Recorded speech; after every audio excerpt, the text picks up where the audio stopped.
오늘 말씀 우리 함께 봉독하도록 하겠습니다. 오늘 말씀 사도행전 17장 22절에서 34절 말씀까지입니다. 네, 제가 말씀을 봉독하도록 하겠습니다. 바울이 아레오바고 가운데 서서 말하되 아덴 사람들아 너희를 보니 범사에 종교심이 많도다. 내가 두루 다니며 너희가 위하는 것들을 보다가 알지 못하는 신에게라고 새긴 단도 보았으니 그런즉 너희가 알지 못하고 위하는 그것을 내가 너희에게 알게 하리라.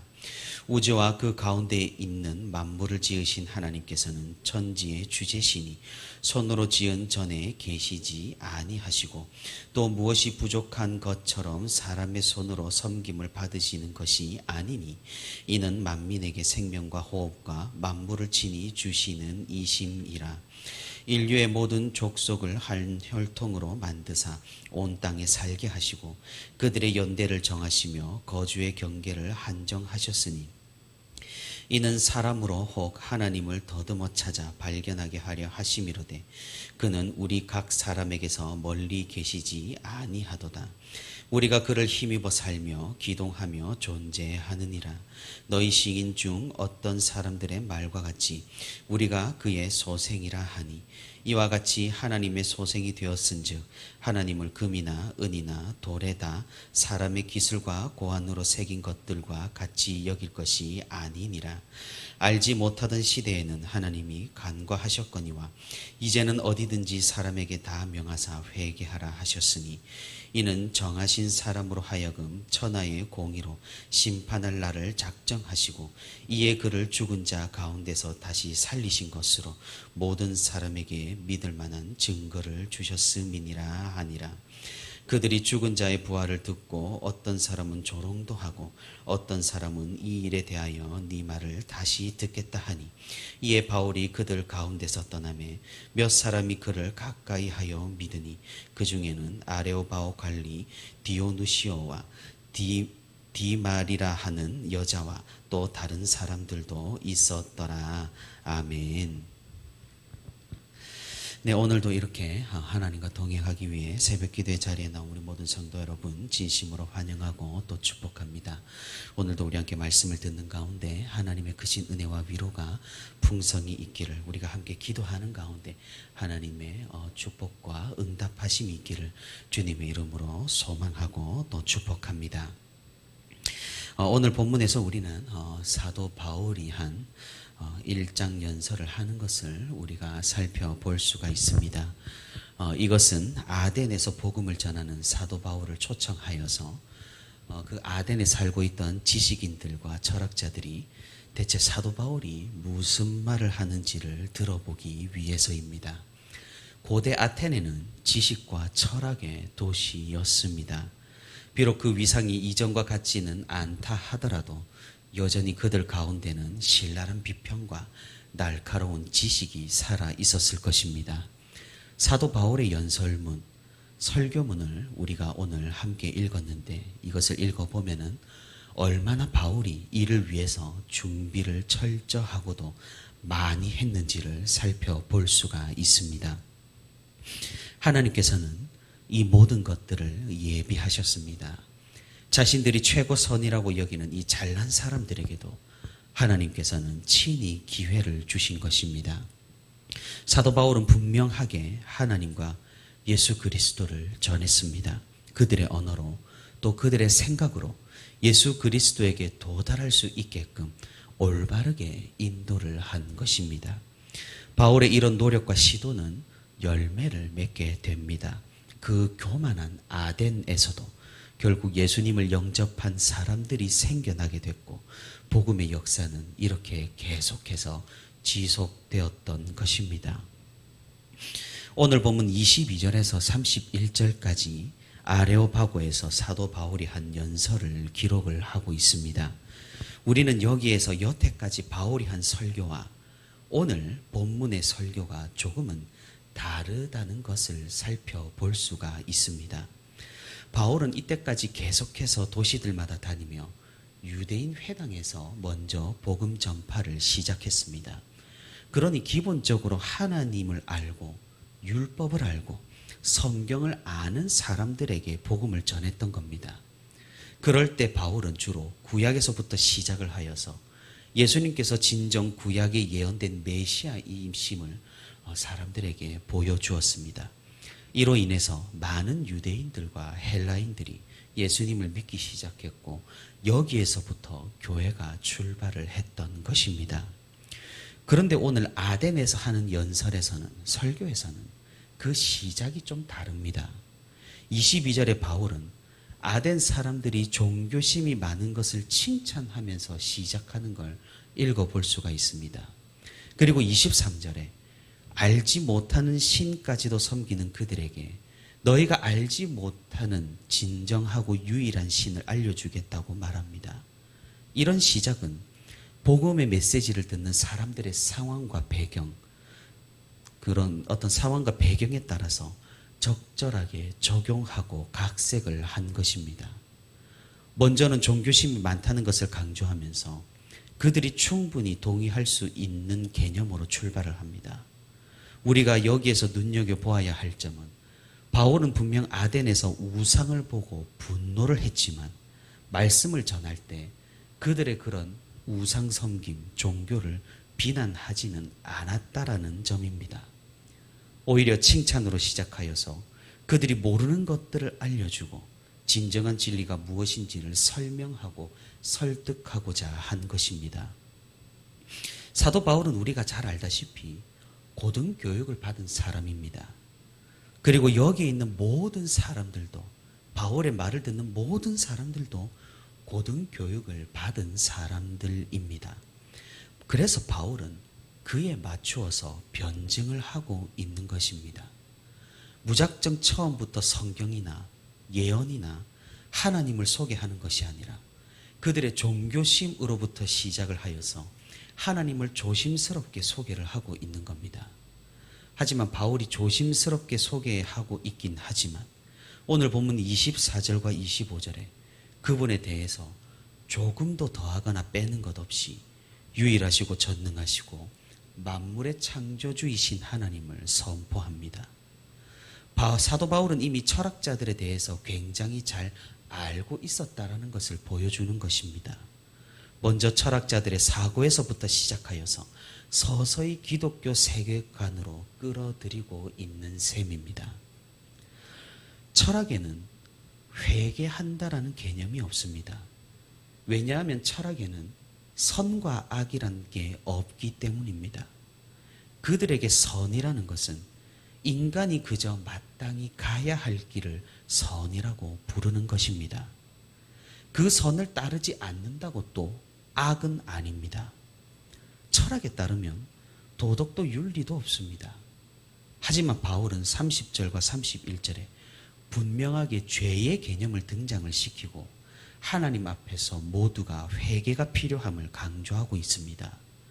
그리고 예수 그리스도께서 죽은 자 가운데서 부활하심을 증거로 내세우면서 하나님을 고백하고 회개하는 자에게 그와 같이 영생을 얻을 것으로 복음의 핵심을 선포합니다. 사도 바울은 굉장히 복음을 잘 선포했습니다. 듣는 청중들의 인식체계를 이용하여서 복음의 핵심을 놓치지 않고 논리와 변증으로 창조주 하나님과 구원자 예수 그리스도를 전했습니다. 사실 헬라인들에게 부활이라는 것은 굉장히 생소한 내용이고 이런 것을 주장한다면 비난을 받게 될지도 모르는 일이었습니다. 하지만 사도 바울은 부활을 숨기지 않고 담대하게 선포를 했다라는 것이죠. 바울도 아마 알고 있었을 것입니다. 부활이라는 이 개념이 헬라 철학과는 맞지 않을 것이라는 사실을 말입니다. 하지만 바울은 복음으로의 접근 방식만을 달리했을 뿐 복음의 핵심 내용과 근본적인 메시지는 바꾸지 않고 분명하게 진리 그대로 전했던 것입니다. 32절에서 그곳에 모여있던 헬라 철학자들은 당연하게도 반발을 했습니다. 죽은 자의 부활을 도저히 믿을 수가 없었기 때문입니다. 어떻게 사람이 부활했다는 사실을 한 말쟁이의 말만 듣고 믿을 수 있었겠습니까? 당연히 부활을 조롱하고 바울의 연설을 이런 지하에 거절하며 비난을 했습니다. 하지만 모든 사람이 그렇게 반응했던 것은 아닙니다. 어떤 사람은 나중에 이 사도 바울의 말을 다시 듣겠다고 반응했습니다. 그리고 가장 중요한 사실은 34절에 당일의 분위기 때문에 바로 반응하지는 못했겠지만 복음을 듣고 바울에게 다가온 사람들이 있었습니다. 그 중에는 이 의회의 관리인 사람과 어떤 여인과 또 다른 복수의 사람들이 하나님을 믿게 되었다라는 사실입니다. 사랑하는 성도 여러분, 우리는 오늘 본문의 말씀을 가지고 다른 설교를 들었거나 또는 이 말씀을 가지고 묵상을 했을 때 이런 생각을 하기가 쉽습니다. 사도 바울이 아덴에서 실패했다고 말입니다.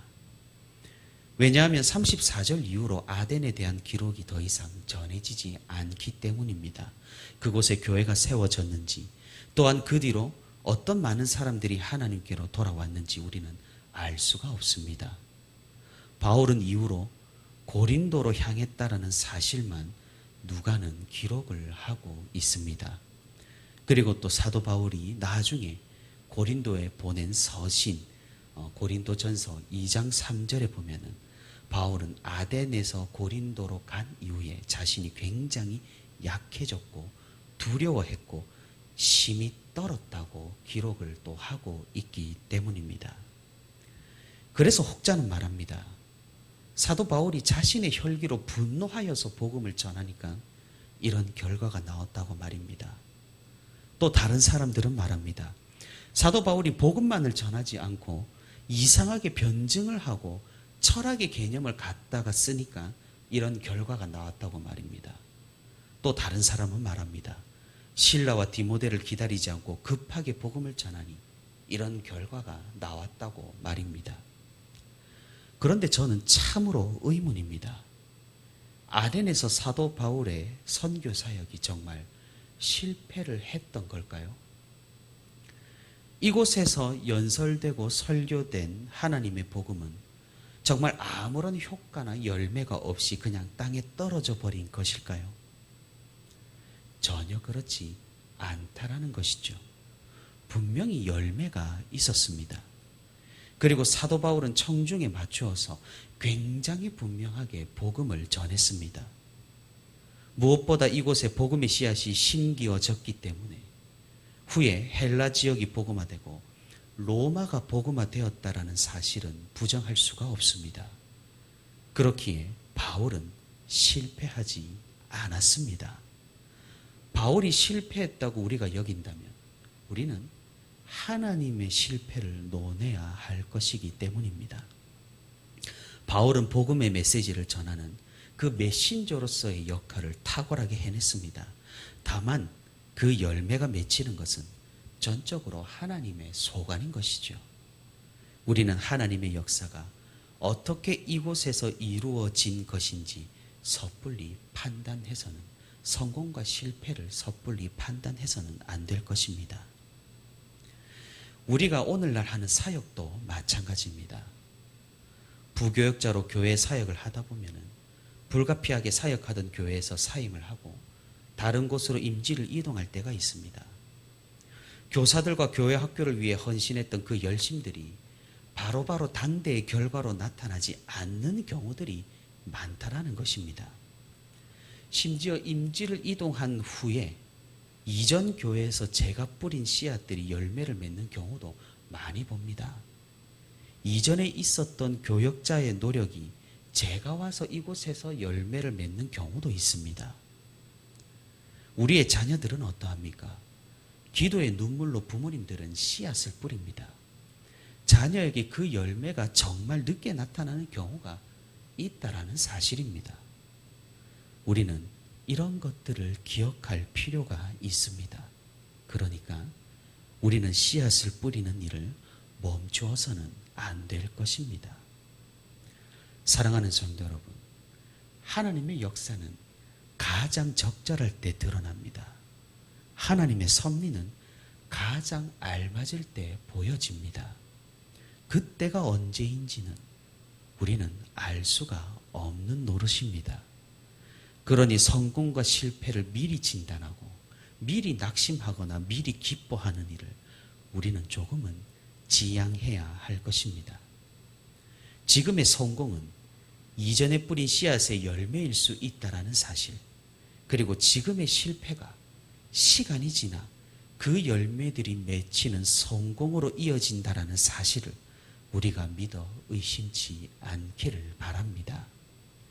이 마음을 가지고 우리가 함께 사역에 임한다면 우리는 성급하지 않고 하나님의 역사를 잠잠히 기다리며 더욱더 은혜를 구하며 하나님을 의지하는 그런 믿음의 사역을 감당할 수 있을 것입니다. 아덴에서 사도 바울의 사역은 분명한 성공이었고 열매가 있었습니다. 우리가 이를 오해하지 않고 말씀을 바로 알아서 오늘날 우리의 사역 가운데에서도 끈질기게 하나님을 끝까지 신뢰하며 사명들을 감당할 수 있는 우리 모두가 되기를 바랍니다. 오늘도 주님께서 주시는 은혜 가운데 사역의 씨앗, 믿음의 씨앗을 계속해서 뿌리며 열매를 기대하는 마음으로 일상의 삶을 거룩하게 살아가는 저와 우리 부천시민교회 모든 성도가 되기를 주님의 이름으로 소망합니다.